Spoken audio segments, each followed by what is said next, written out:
Kunja Bihari.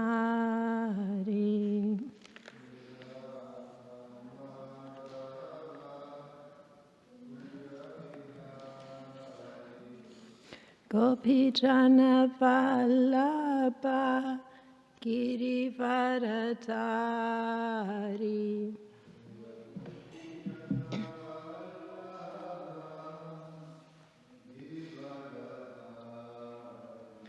Yasodanandana Prajajanaranjana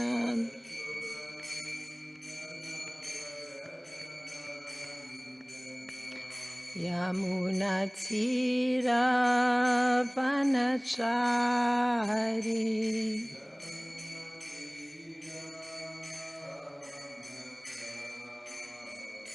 Jaya Radha Madhava Kunja Bihari.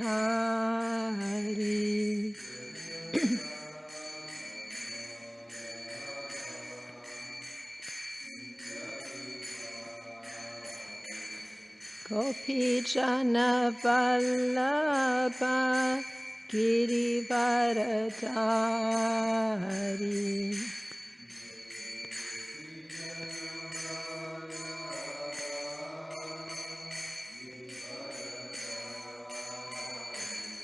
Yasodanandana Prajajanaranjana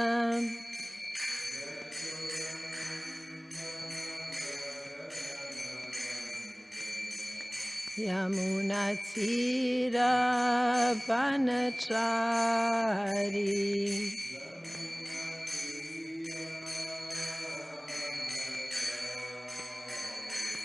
Jaya Radha Madhava Kunja Bihari.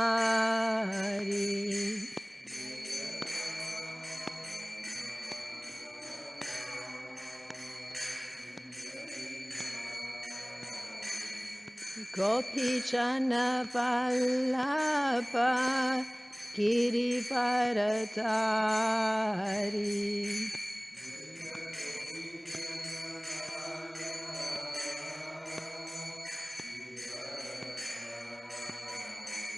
Yasodanandana Prajajanaranjana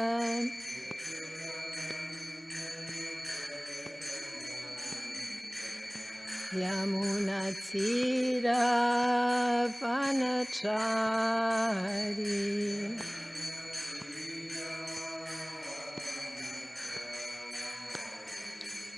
Hare Krishna, Krishna Krishna, Hare Hare, Hare Rama, Rama Rama, Hare Hare.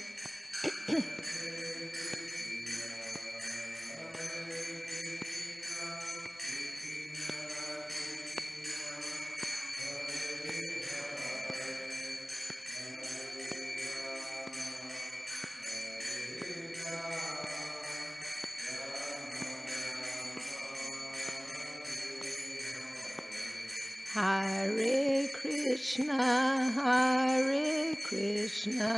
Krishna Krishna, Hare Hare, Hare Rama, Rama Rama, Hare Hare.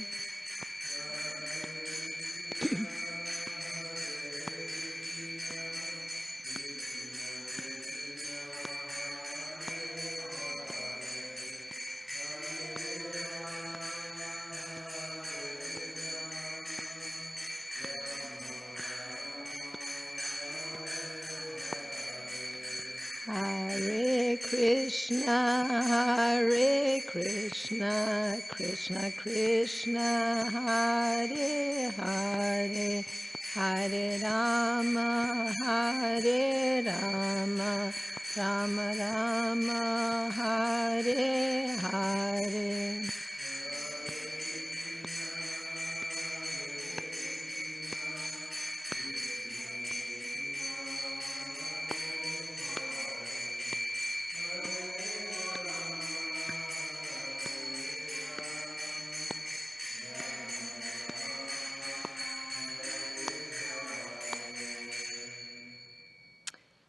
Kishore Kishori ki jai, Jagannath Baladev Subhadra Marani ki jai, Gonitai ki jai, Srila Prabhupada ki jai. Om Namo Bhagavate Vasudevaya.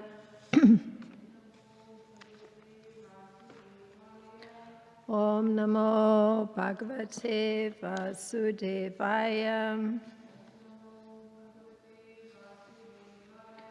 Om Namo Bhagavate Vasudevaya.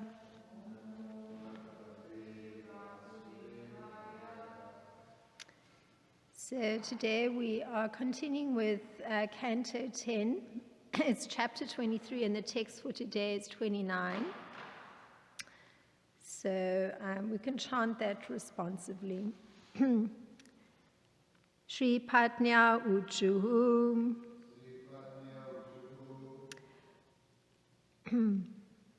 Maivam Viborati Bhavan Gaditum Nirsansam.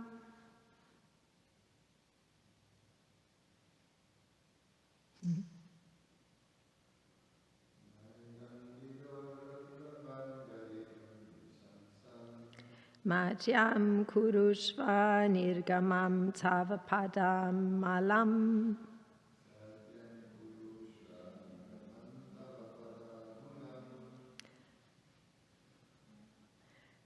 Praptavayam Tulsidama Padavashristam.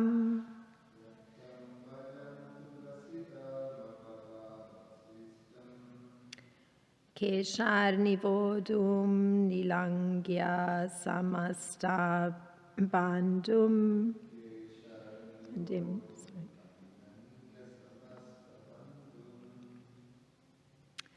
Shri Patnya Uchuhu.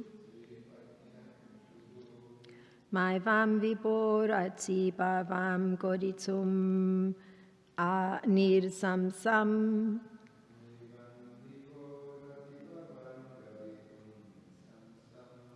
Madhyam Kurushva Nigamam Tavapadamalam.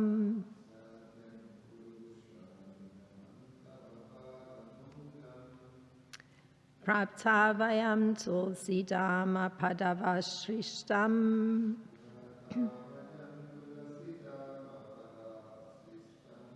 Keshar Nivodum Atilangya Samasta Bandim.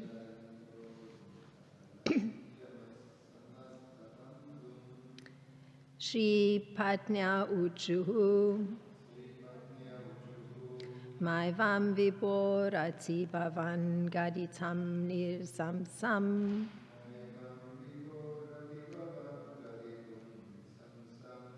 Madhyam Kurushva Nigamam Tavapadam Malum. Malam.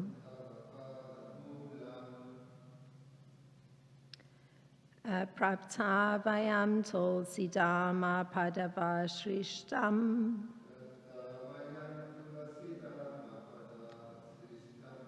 Kesha Nivodun Atilangya Samasta Bandim.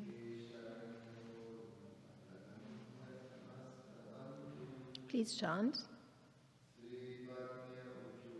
Shri Patnya Uchuhu.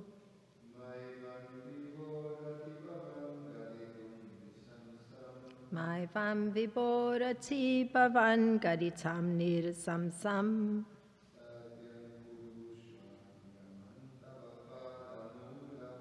Madhyam Kurushva Nigamam Tavapadamulam. Tavayam Tulsidama Padavrishtam.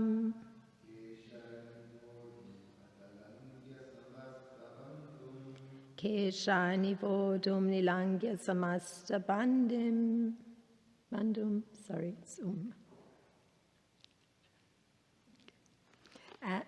say the word for word translation. Shri Patnya Uchuhu. The wives of the Brahmanas said, Ma, not, Evam, like this. Vibor, O Almighty Lord, Arhati, ought, Bhavan, you, Gaditum, to speak, Nir Samsam, harshly, Satyam, true, Kurushva, please make, Nigamam, the promise given in the revealed scripture, Tava, your, Padamulam, the base of the lotus feet, Prapta, having obtained, Vayam, we, Tulsi Dhamma, the garland of Tulsi leaves, Pada, by your foot. By your foot. That's the translation here. I guess on the phone it's a little different from the book. Avashrishtam, neglectfully kicked away. Keshai, upon our hair.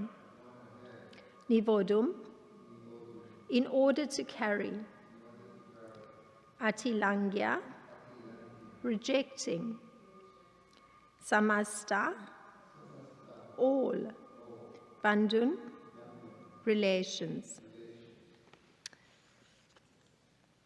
So the translation and commentary by the disciples of Srila Prabhupada, Ki Jai. Translation to text 29. The wives of the Brahmanas replied, O Almighty One, please do not speak such cruel words. Rather, you should fulfill your promise that you always reciprocate with your devotees in kind.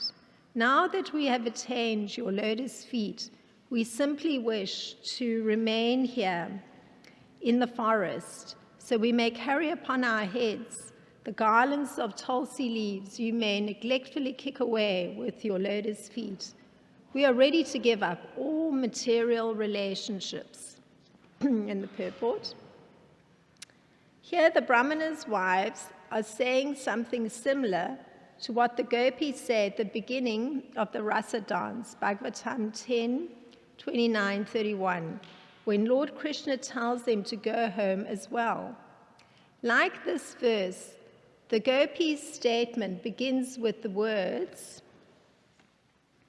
Maivam viborati bhavan gaditsum nir samsam.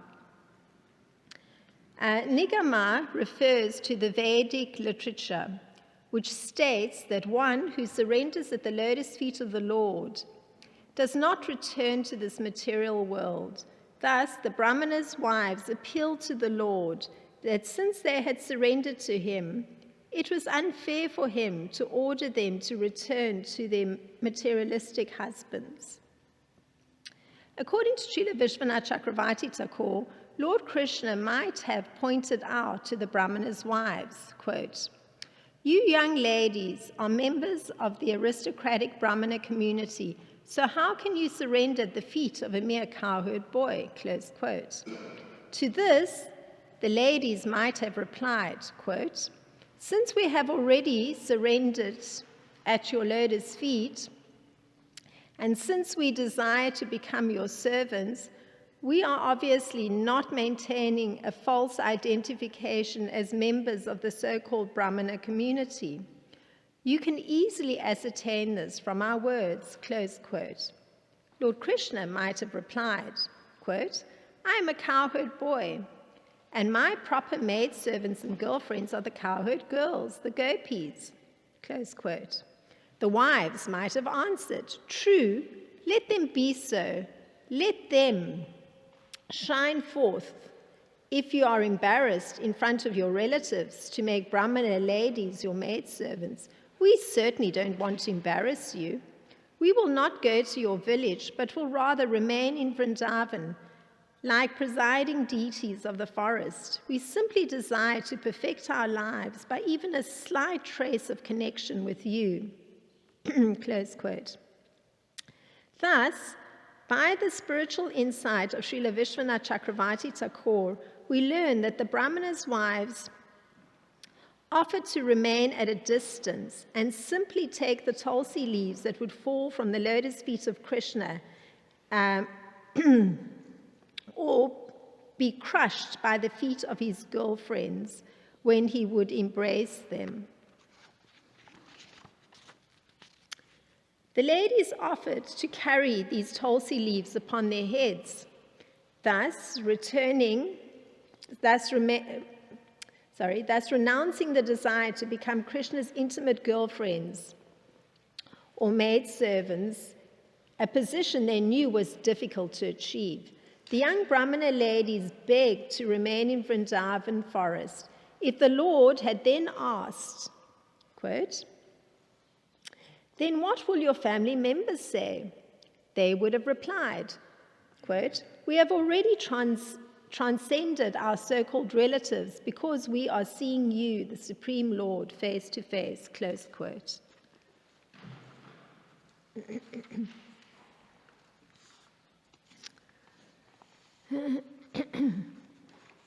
Om Jnana Timirandasya Gnanjana Shlakaya Chakshurin Militam Yena Tasmai Shri Gurave Namaha Shri Chaitanya Manopistam Stapitam Yena Bhutale Svayam Rupa Kadamayam Dadati Swapadantikam.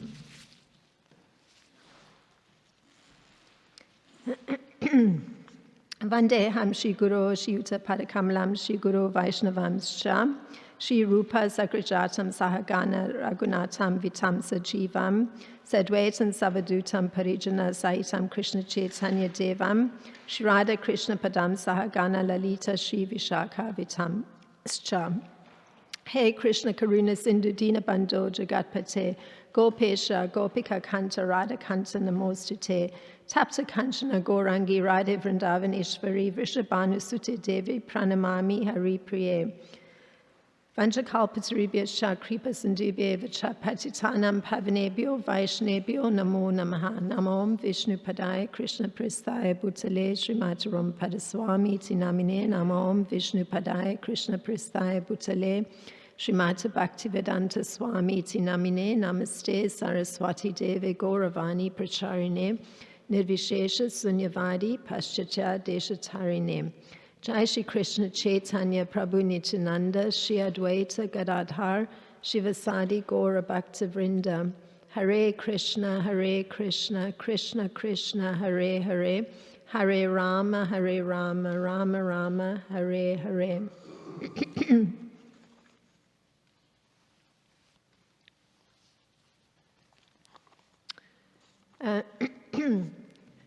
I'm not accustomed to sitting in a chair to do this, so it's a little adjustment. I keep wanting to lean back and get relaxed, but I don't feel relaxed, so I'm confused. Okay. Now, a comparison is made between the words spoken by the wives of the Brahmanas, who were told by Krishna to return to the sacrificial arena, since their husbands, as householders, needed their help to finish the sacrifice they were performing. That sacrifice was for elevation to the heavenly planets. And the words spoken by the gopis, so the comparison has been made here, to the words spoken by the gopis who were told by Krishna that transcendental love for him arises by the devotional process of hearing about him, seeing his deity form, meditating on him, and faithfully chanting his glories.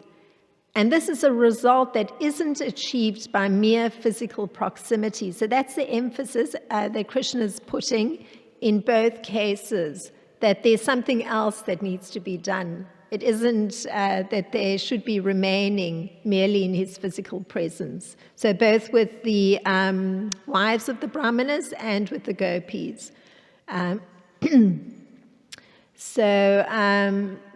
This particular statement to the wives of the Brahmanas is that he's saying you should return to your husbands and finish the sacrifice. And he says, this is quoting, I'm pleased by persons who worship me in my form as the enjoyer of sacrifice. So there's a similarity between the two statements that Krishna's making here to the wives of the Brahmanas and the statement he made to the gopis. And that similarity lies in the words, and this was given here in the purport. It's the second line over there. The Maivam Viborati Bhavan Gaditsum Nir Samsam. And this was translated as, "Oh, all-powerful one, you should not speak in this cruel way." And the wives of, so this was the gopis saying to them, so they used the exact same words. And this was just prior to the Rasa dance where Krishna told them to return home. And the wives of the Brahmanas, they say a very similar thing. "Oh, Almighty One, please do not speak such cruel words." So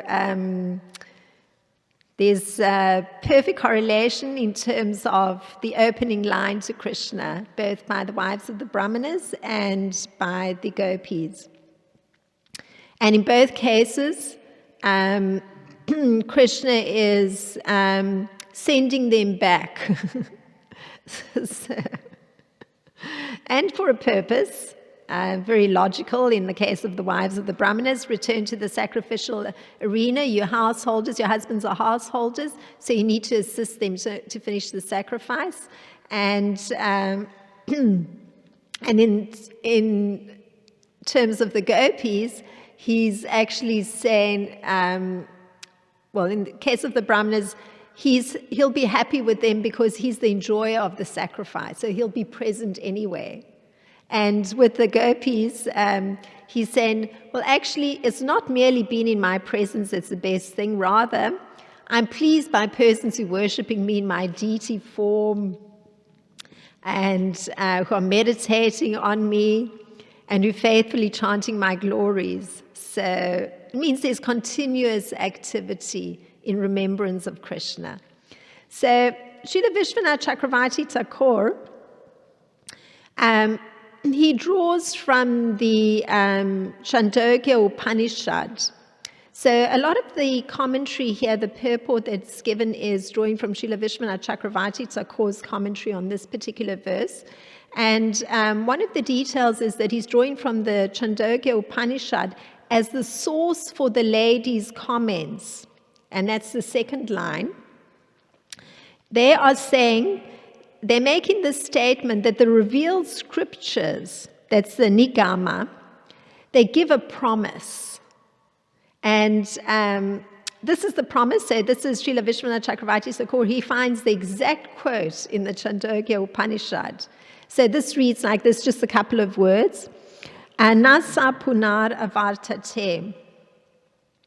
And this is the translation. So this is the origin of the lady's statement that the revealed scriptures have a particular statement. So this statement is, one who enters the spiritual world never returns to the material world of birth and death. So this is what they're telling Krishna. And you could say, Krishna makes that statement himself. You know, we read it in Bhagavad Gita, and that is, na tad basyate suryo, na shashanko na pavakaka, na yat gatva na nivartante, tad dharma paramam mamam. So that translates as, that supreme abode of mine is not illumined by the sun or moon, nor by fire or electricity. Those who reach it never return to this material world. So very similar to the Chandogya Upanishad. That's from Bhagavad Gita 15.6. So the main underlying part here that allows for this not returning to the material world is that there's a particular condition in the material world that one has to first free oneself from. And that particular condition is that a person learns so many patterns, and it's usually dictated by the mind, so many patterns that go along with the sense, which is very ironical, that one is actually the Lord of the material world. Each individual being in this particular material world is functioning in this way. I'm controlling everything. And there's a whole series of conditioned, is the word Srila Prabhupada uses, it's a whole series of patterns, things that have been learned that one can't even control. But yet one is thinking, I'm controlling everything. So it's a rather unfortunate condition because you can see that there's a disparity in terms of the actual reality. So, so a whole shift happens in the spiritual world. Persons are freed from this kind of enslavement to this rather, you could say, almost bizarre idea that's been held of mastering things, but at the same time, factually, clearly being at the mercy of the mind and all the learned patterns. So persons in the spiritual world are freed from this kind of enslavement. And the whole belief system that's present in the spiritual world is that the Lord is the supreme. So this is the point that's been made by the wives of the Brahmanas. And they are thinking that Krishna isn't being consistent with his words, you see. They're reminding him, persons who considering you as the supreme Lord are persons that are not caught up in the material condition, this bizarre, incongruous reality of thinking they're the masters. So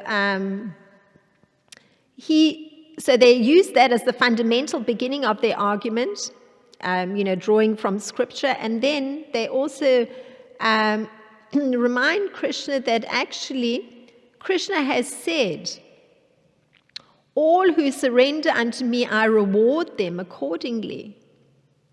So everyone follows my path in all respects, O son of Pritha. That's from Bhagavad Gita 4:11.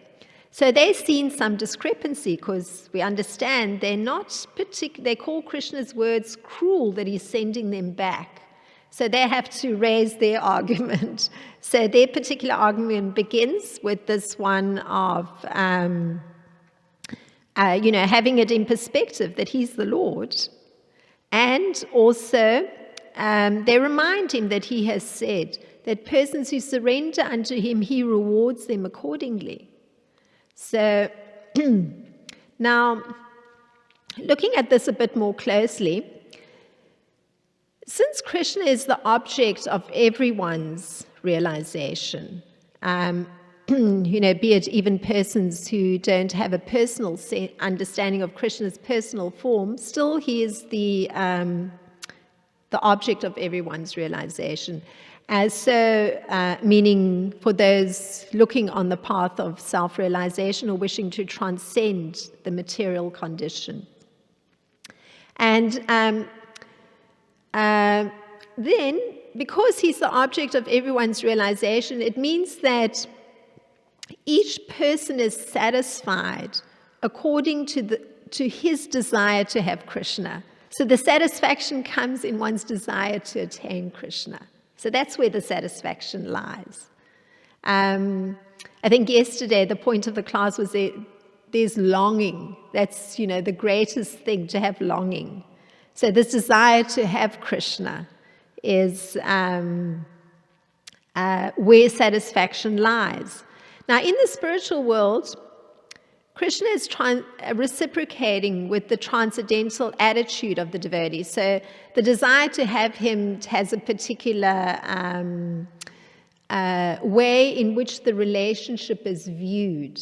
So somebody will view Krishna as the supreme master, so Krishna is going to be reciprocating that way as a supreme master. Somebody else may want him to be his personal friend, so Krishna will be reciprocating in that way as his personal friend. I mean, we've had a lot of descriptions of the cowherd boys who see Krishna that way. And somebody else may want him to be his son, and Krishna reciprocates that way. He's their son.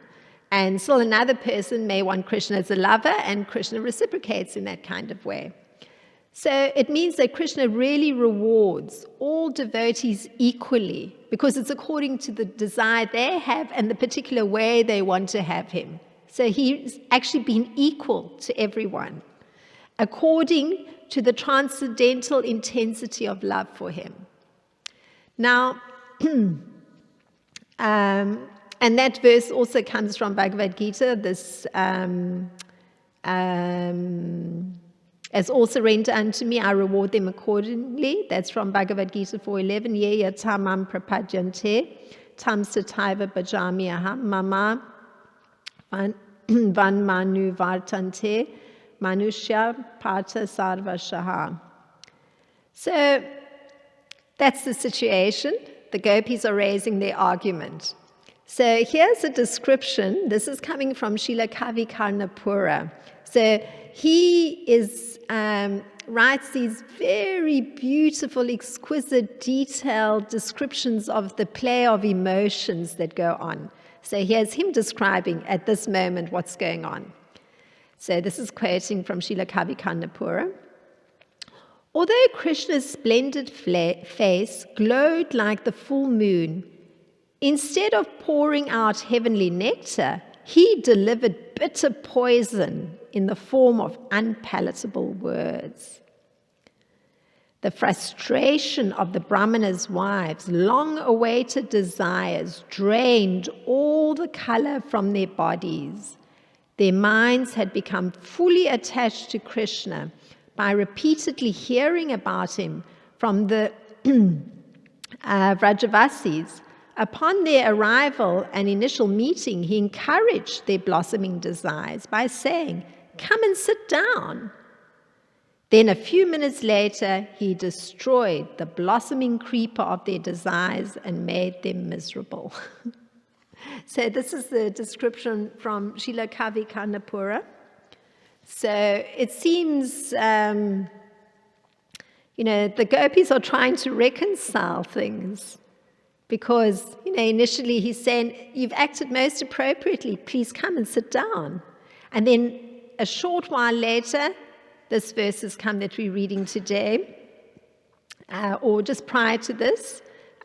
This was the previous verse.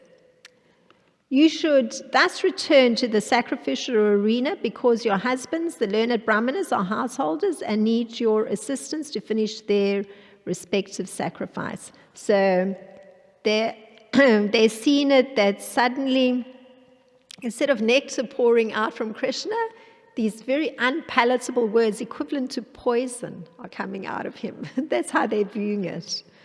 So, and then the description is, he destroyed the blossoming creeper of their desires and made them miserable. Because, there's so much longing, and then it's, please go.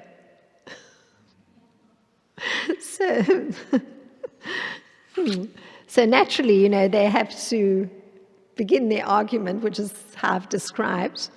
Now, in Nectar of Devotion, there's a description given by Srila Rupa Goswami of 3 ways in which a meeting with Krishna can happen.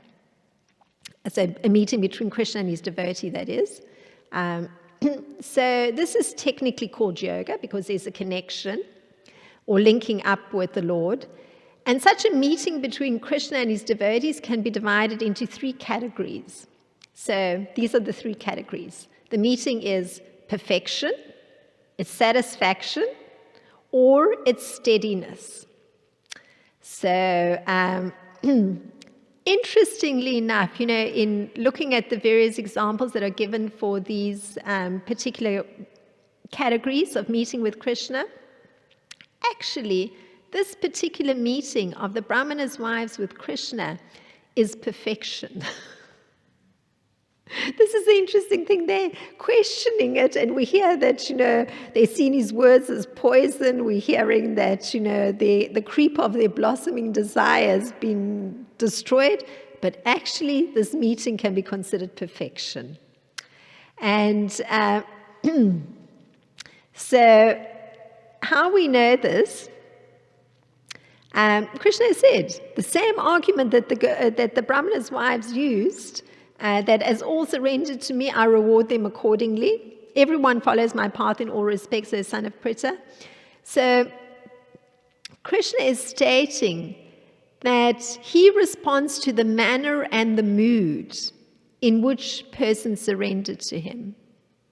So, and in fact, all blessed men follow these various paths of worship to Lord Krishna. This is what he's saying. Now, this question is there. He is responding to them in the manner and the mood in which they've surrendered to him. So, and we'll hear a little bit more in the conversation by Srila Vishwanath Chakravarti Thakur, which was outlined in this purport. The gopis actually understand their position. I mean, the Brahmana's wives understand their position, and they understand they're not in the same position as the gopis. So, now, this particular verse where Krishna is highlighting, and it's the verse that the gopis remind Krishna that he said that I respond to all persons according to the nature and mood of their worship.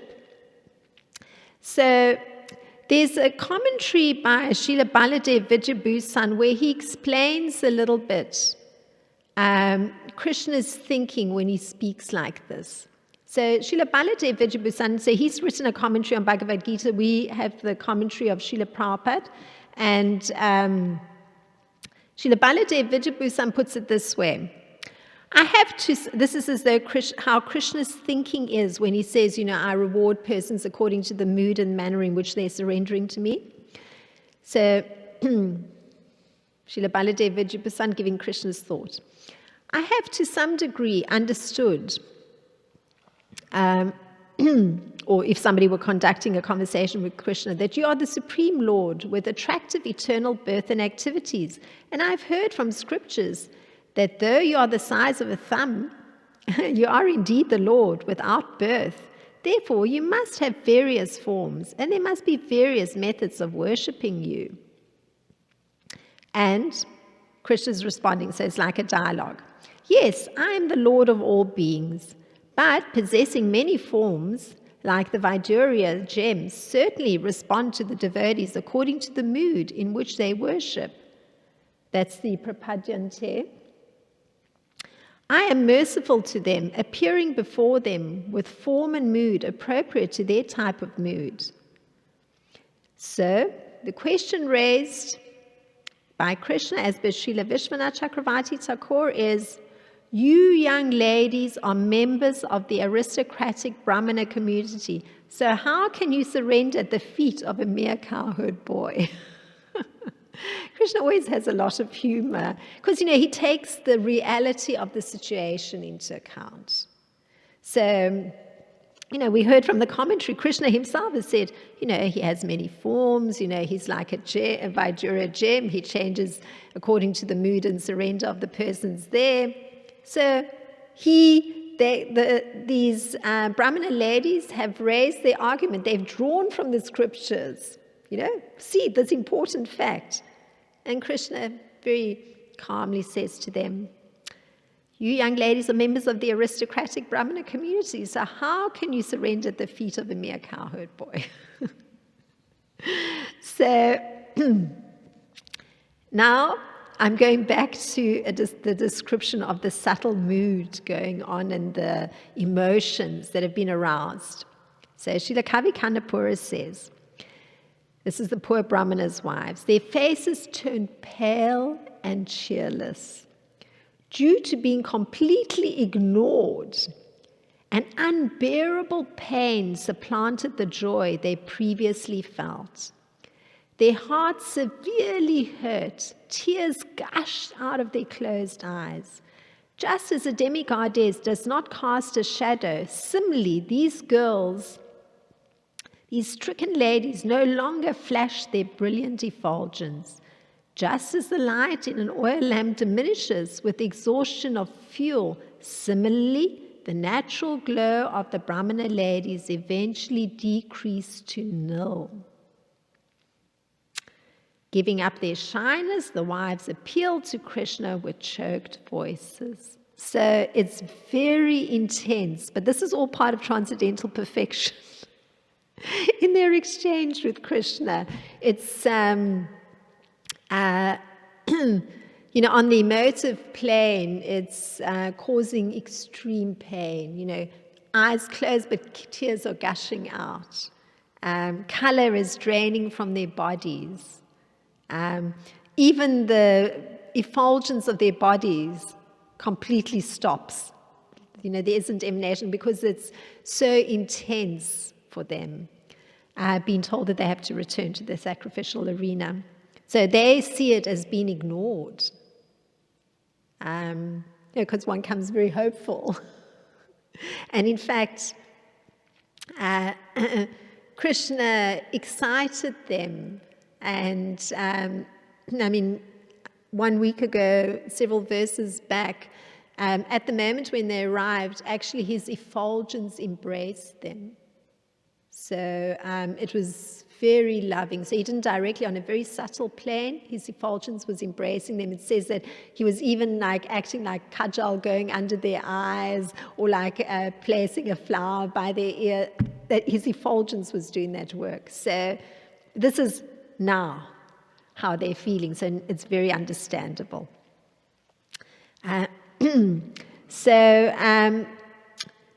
Here's the response of the gopis. So we hear how on the transcendental level this perfection of exchange with Krishna takes place, and this is what they reply to Krishna. But we have already surrendered by taking the dust of your lotus feet on our heads. Since we desire to become your servants, we are obviously not maintaining false identification as members of the so-called Brahmana community. You can easily ascertain this from our words. So they make it clear that it's not that they're caught up in the bizarre reality of, seeing themselves as members of the community. That's the functioning of the false ego, where you're identifying with a particular group of persons in the material world, and that's your position.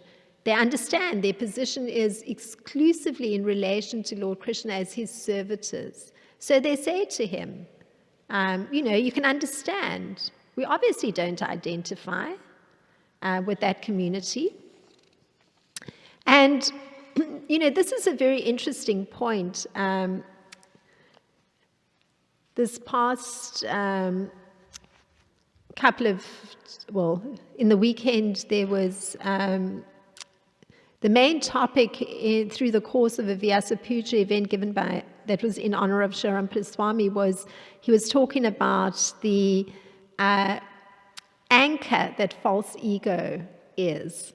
It anchors one such that one wants to do some service, but the false ego holds one back. So, because, you're identifying with something, so you want to hold on to that you're identifying with, because there's safety in that. But these Brahmana ladies are actually saying, you can see from how we've approached you, what we've said to you, that that's not our case. We're not identifying with the Brahmana community. And so generally identifying with a particular division of society in which one finds oneself, Srila Prabhupada puts it this way.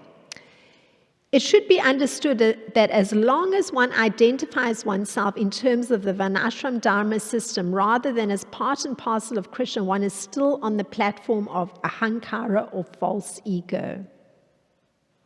So the reason this being so is that the Varnashram system is designed according to the mode of nature acquired by the living entity. So the Brahmanas are in the mode of goodness. They wish to do things for the benefit of society. They wish to also progress on the spiritual level. So they're in the mode of goodness, and everything's very ordered. But even that division of society is, persons get classified into that group according to their nature. So their nature is predominantly in goodness. So it means that they fall into the Brahminical division in society. And that is the result of the body a person has acquired in a particular lifetime. So now, it's the false ego that would have one identifying oneself as a Brahmana.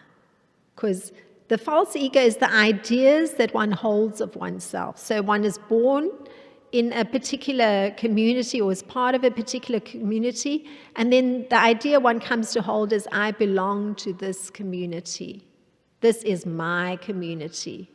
So that is false ego, because the proper ego is, oh, I am a servant of Lord Krishna. So you have to transcend the material designation part and come to the proper platform, the transcendental platform of identifying oneself as the soul in relation to Lord Krishna. So that's what one works towards. So, of course, this false ego, this way that one's identifying oneself with the particular societal division, it can also be offered to the Supreme Lord. One can say, okay, I see myself as a Brahmana, so nevertheless I'm going to perform these activities for your pleasure. Then it changes. Everything changes. So, and of course, the Brahmanas are the husbands of these ladies that were coming to Lord Krishna. Sadly, they were not doing that. They were truly identifying with being Brahmanas because they were looking for elevation to the heavenly planet. So they were not necessarily thinking that actually even their sacrifice was for the pleasure of Lord Vishnu. So, and that's what Lord Krishna is actually telling the Brahmana wives. When they return, they can be certain that he's going to be present as the enjoyer of the sacrifice. So they're not going to be separated from him here. But the Brahmanas' ladies' husbands had the problem. They were omitting that fact. So, and later on we'll come to hear actually how that relationship was between the Brahmana ladies and their Brahmana husbands. It'll come up very soon. So it means that when one's working, one's meditating on the Supreme Personality of Godhead. I'm performing this activity for the pleasure of Lord Krishna. Let me attend to every single detail. And one's very conscious of Lord Krishna as having given one the strength to perform the particular activity, as allowing one to perform it very perfectly, and also that it's an offering to him, that final result. So, so one can think like this, and Srila Prabhupada puts it this way. I'm working for the Supreme Lord. Whatever result comes from my work, I shall accept the bare minimum for my maintenance, and the rest I shall offer for the glorification of the Supreme Lord. So that's how one's thinking. It's quite an extraordinary transcendence of the very dull ego that holds one back. I mean, it's so simple, but so far-reaching in terms of destroying the false ego. And this quote that I've read is actually comes from a purport of Srila Prabhupada in the 11th canto of Srimad Bhagvatam in the 2nd chapter and the 36th verse.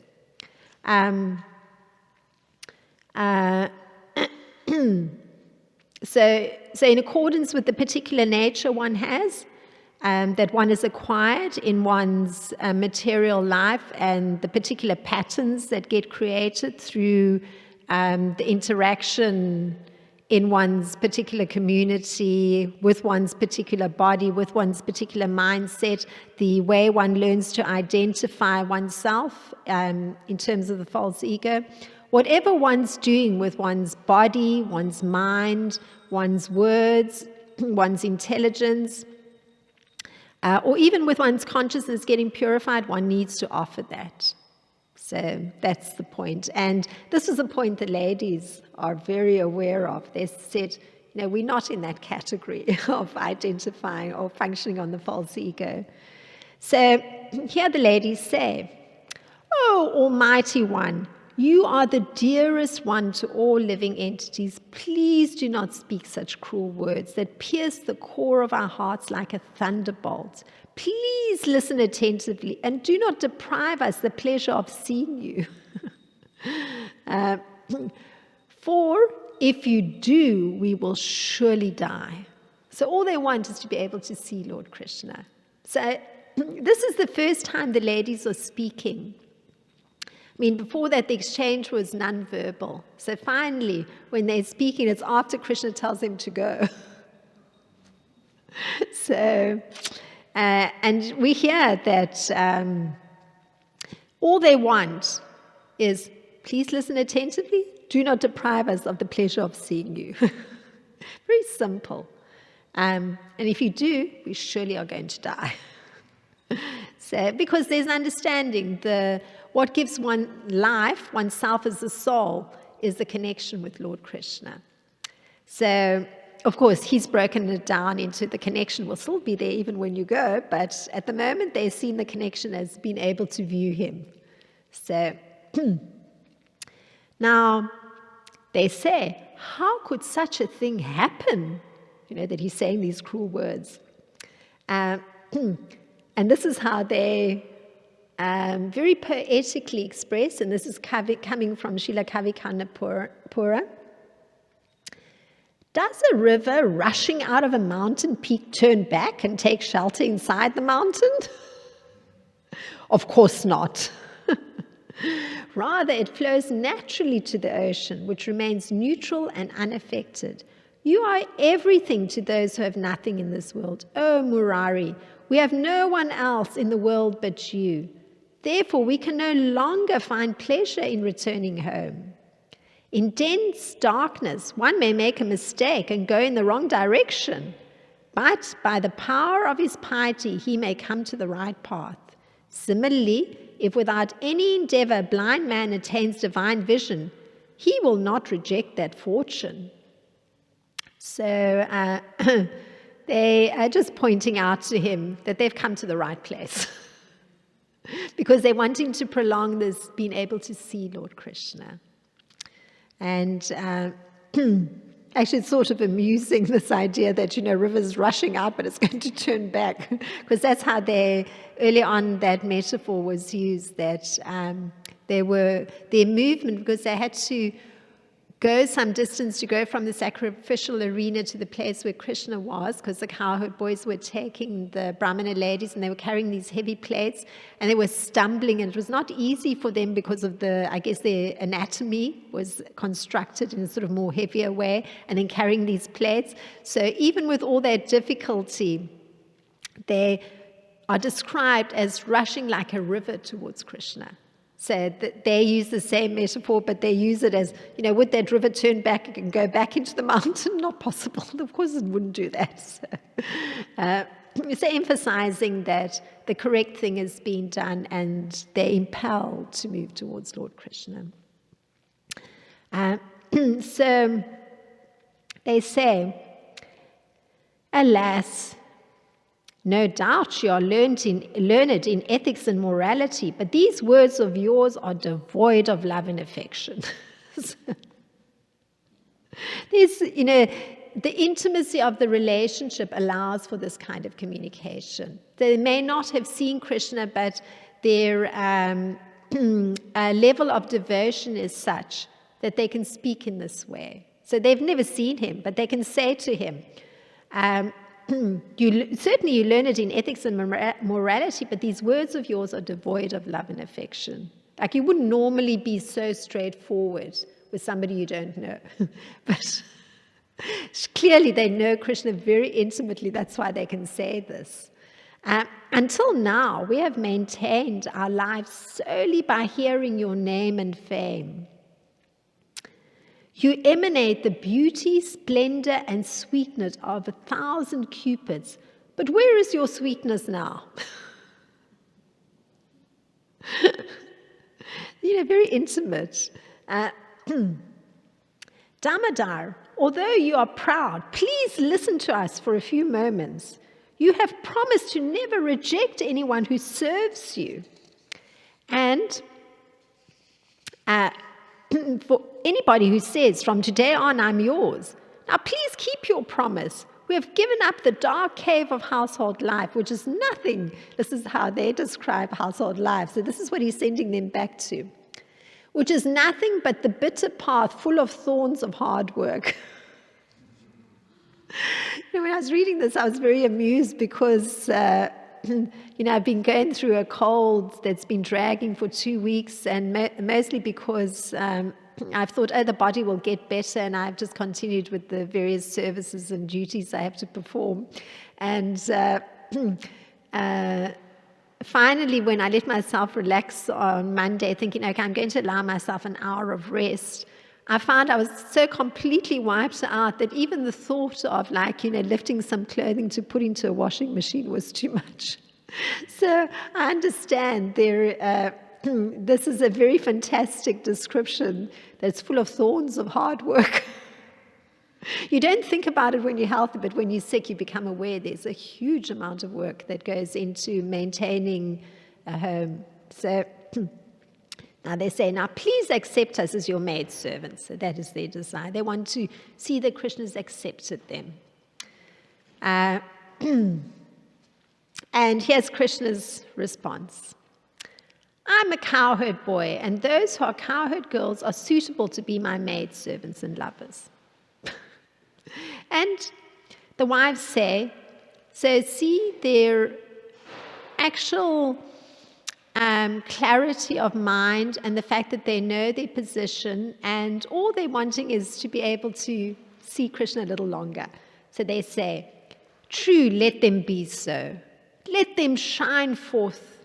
If you are embarrassed in front of your relatives to make Brahmana ladies your maidservants, we certainly don't want to embarrass you. And this was given in the purport here, this part taken from Srila Vishwanath Chakravarti Thakur, who has insight into the hearts and minds both of Krishna and devotees. So he can actually speak whole dialogues that go on. We will not go to your village, but rather we will remain in Vrindavan. Like presiding deities of the forest, we simply desire to perfect our lives by any contact with you. So that's what they're asking for. We want to maintain contact with you. We will be happy to remain at a distance and simply pick up the tulsi leaves that have fallen from your feet, or which have been crushed by the feet of your lovers after they've embraced you, or which have fallen under your bed and mercifully given us by your servants. We will bind these tulsi leaves in our hair. We do not aspire to become your intimate girlfriends or maidservants, because that position is very difficult to achieve. So they're quite clear. There's such an honesty, clarity, and beauty in their exchange and their acknowledgement of the position of the gopis, and they don't see themselves in quite that close a position. So this perfection of this meeting of the wives of the Brahmanas was their being united in yoga with the Supreme Lord. And as Krishna puts it, of all the yogis, he who abides in me with great faith, worshipping me in transcendental loving service, is most intimately united with me in yoga and is the highest of all. So in actual fact, they fulfill the criterion. They actually are abiding in Krishna. It means he's holding them very close in his heart. And the criterion they're fulfilling is that they're worshipping him with great faith. And they're rendering transcendental loving service to him. So they are considered to be the highest, actually. Krishna says that in Bhagavad Gita. So that's the perfection. They actually are in a very perfect position, and their meeting with Krishna was indicated perfection. So actually, persons who've got this firm faith in hearing the scriptures, whose minds are completely attached to Krishna alone, and persons who can't tolerate separation from Krishna. For even a fraction of a second, they're actually serving Krishna through the process of hearing about him. And this whole package is what destroys the darkness in all directions, this darkness of, the peculiar position one is in the material world of the ego making one think that one's controlling everything and that, one's the lord of everything. So, so Krishna says that persons are serving him in his original form as Bhagavan or as the Lord of all beings, although he possesses eternal forms such as Nrsimha and Rama. But he says, serve this form filled with dew-like qualities of beauty, sweetness, and charm. So he's actually asking for that. That's from Bhagavad Gita 6:37, where Krishna is talking about persons who are these highest yogis, which is these Brahmana wives. So those were some thoughts. I think I took all the time. Sorry, it was a long description. Thanks to Srila Kavikarnapura. If there's any little thought that takes a microsecond.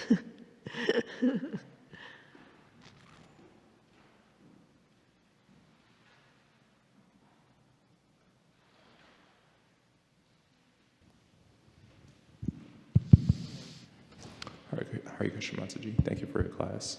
You made a lot of wonderful points. You were just emphasizing very nicely, the verses and expanding on them with the acharyas of how the wives of the brahmanas would be morose in the association of their husbands. And this brings to mind that we all have our notions of good association and bad association. Whether it's right or wrong, it doesn't matter. Sometimes we're proven to be right, sometimes we're proven to be wrong. And we see, according to the wives of the brahmanas, according to their estimation, Krishna's association will be elevating, whereas their husband's association will be escalating. This is actually a point I share with the devotees. I usually experiment with some points. This is an observation I made in throughout all the pastimes in the scriptures, and I shared it with many devotees, and they really kind of appreciate this point I'll share with you now. We see this in the scriptures, there's essentially two kinds of interactions, elevating and escalating. What's the difference? Elevating interactions means we raise our consciousness and we lower our voice. Escalating interactions means we raise our voice and lower our consciousness. And one thing, this is appreciation of the gopis, the gopis too, but the wives of the brahmanas, and maybe you could, this is appreciation, then I have a question after that. So I really appreciate how the wives of the brahmanas face the obstacle that we all face in our devotional life. We don't want to rock the boat, even among devotees. Why? We may feel that if I disagree with somebody in my community, my husband, my wife, other devotees, then our interactions will become escalating. But it describes in the last part of that purport that they transcended the feelings of caring what their husbands thought about them.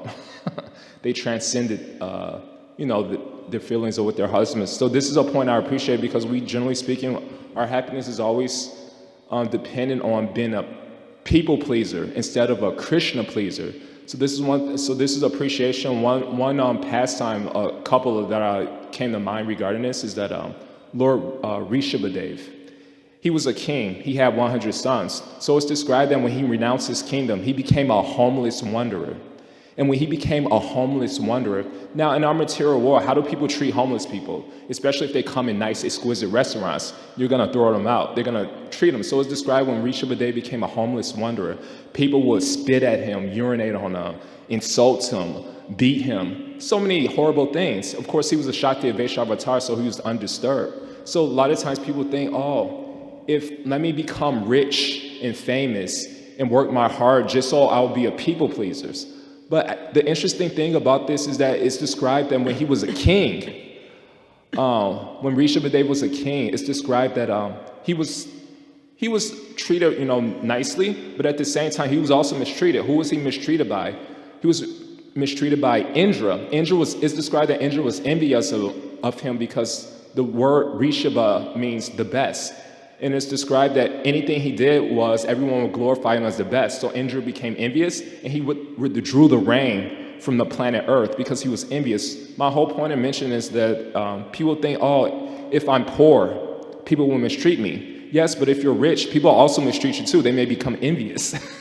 So the whole lesson is that, it doesn't matter whether you're poor, rich, weak, strong, educated, everyone gets honor and dishonor. So there's one last pastime I appreciated of a devotee, and then I'll share with you.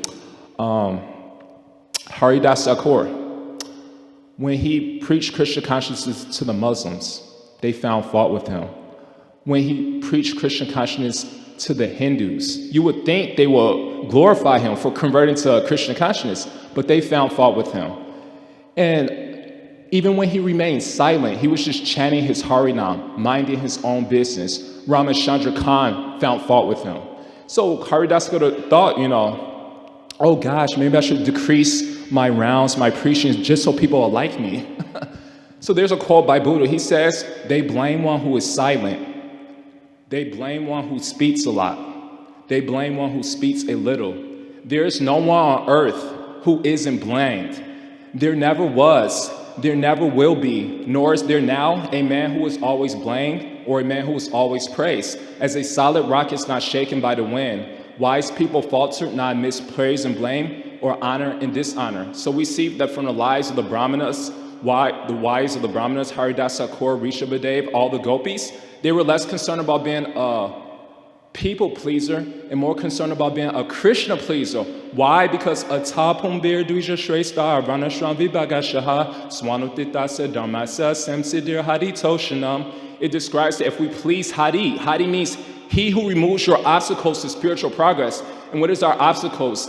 Daivihi yesha gunamayi mamamaya. We're bounded by lust, anger, and greed. And Prabhupada says in this purport to the Gita. Jai Baladev, you're going off.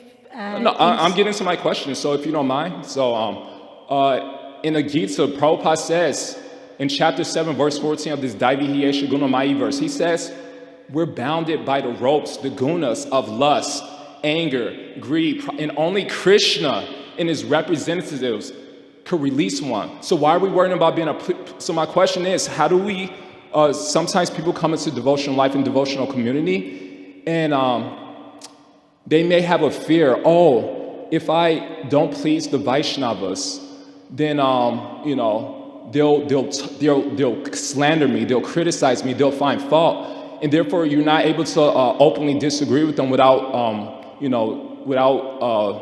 feeling like there's going to be some repercussion. But we see that. So the reason I'm appreciating these pastimes is because at the same time, like Ramapal Maharaj was saying in this whole seminar, when we're giving Krishna Shakti, if we think we can remove other obstacles, then we're wrong. Only Krishna gives us the Shakti, so he may give us credit. So my question is, what do you say to somebody who fears that I'm so fearful to disagree with devotees because we see that they can't control their fault finding.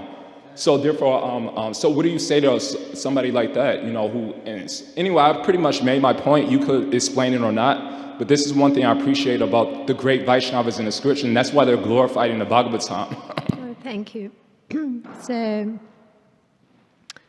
your question, which followed the distinction you were making between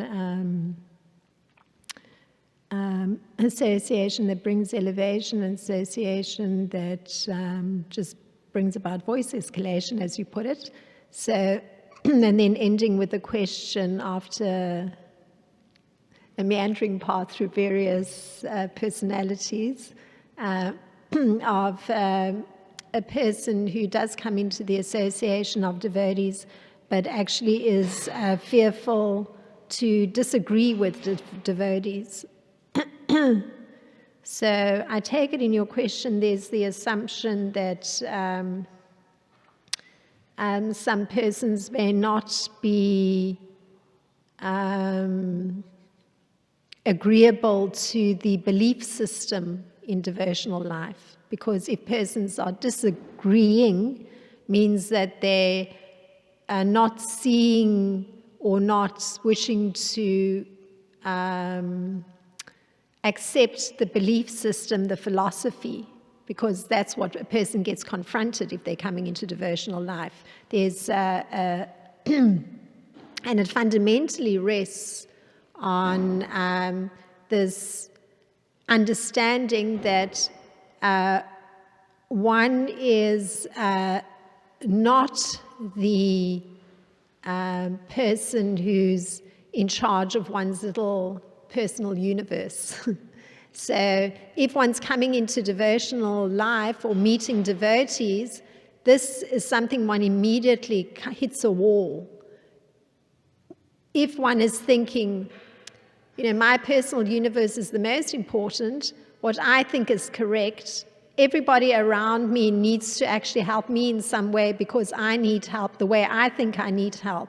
And then one meets devotees who are saying, kindly put aside that belief system and instead shift your focus to seeing that there's a supreme controller, and actually your prime duty in life is to actually mold your life in such a way that you actually are in some way able to hear those that are representatives of him and something of his teachings. So it requires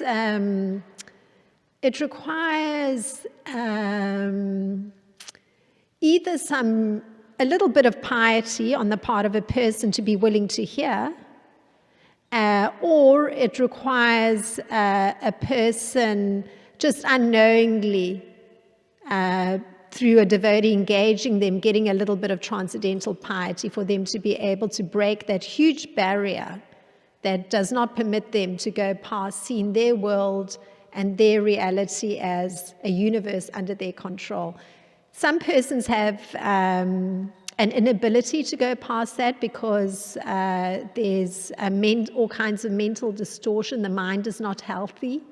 So in that particular case,